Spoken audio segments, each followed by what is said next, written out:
امینی صاحب آپ سے میرا سوال ہے، طارق احمد صاحب لکھتے ہیں کہ بے اولادی کے لیے بھی کوئی نسخہ بتا دیں۔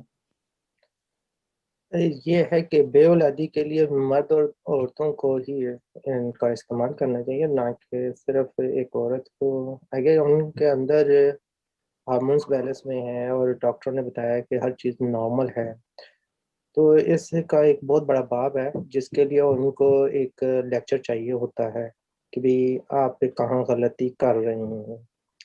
اور جو نسخہ ہے وہ رسول کریم صلی اللہ علیہ وسلم کا میں ان کو بتا دیتا ہوں۔ مردوں میں اور عورتوں میں یکساں ہارمونس جو پیدا ہوتے ہیں وہ دودھ سے پیدا ہوتے ہیں۔ رسول کریم صلی اللہ علیہ وسلم نے فرمایا ہے کہ جس کو بھی اولاد چاہیے تو وہ دودھ میں شہد ڈال کر پیے تو اس سے ہارمونس انکریز ہو جائیں گے۔ اگر یہی مسئلہ ہے، اگر نہیں تو وہ ان کو ایک پرٹیکولر ڈاکٹر کے ساتھ کنسلٹیشن کرنی چاہیے، کیونکہ اس میں بہت ایسے راز ہوتے ہیں جو عام فہم پر ہم کسی بھی جگہ پر کھول نہیں سکتے۔ اگر وہ کسی بھی ڈاکٹر سے پاس جاتے ہیں وہ ان کو ایجوکیٹ کریں گے اور پھر ان کے ساتھ ان کو دوائیاں دیں گے۔ جزاکم اللہ۔ لیکن عموماً یہ منی صاحب نے صحیح فرمایا، لیکن عموماً جن کو ڈاکٹر کہتے ہیں یہ ٹھیک ہیں، کوئی ایسی اس میں نہیں پرابلم، تو میرے تجربے میں یہ ایسی باتیں، ایسے بے شمار کیسز ان کے ایسی بچیوں کے یا عورتوں کے یا تو پرولیکٹین ہائی ہوگا اور پروجسٹرون زیرو ہوگا۔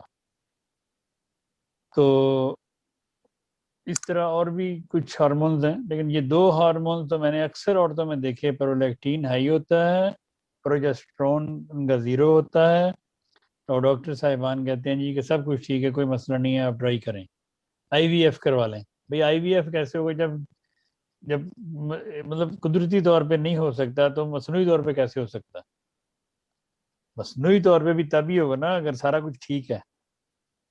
تو اس مطلب میرا ہمیشہ بچیوں کو یا عورتوں کو یہ مشورہ ہوتا ہے کہ اگر آپ نے اپنا بچے آپ کو نہیں ہو رہے تو سب سے پہلے آپ اپنے ہارمون ٹیسٹ کروائیں، اور اس میں سب سے زیادہ پرولیکٹین دیکھیں، آپ کا پرولیکٹین ٹھیک ہے، آپ کا پروجسٹرون ٹھیک ہے، اس کے ساتھ باقی ہارمون بھی نارمل ہوتے ہیں عموماً دیکھا گیا ہے۔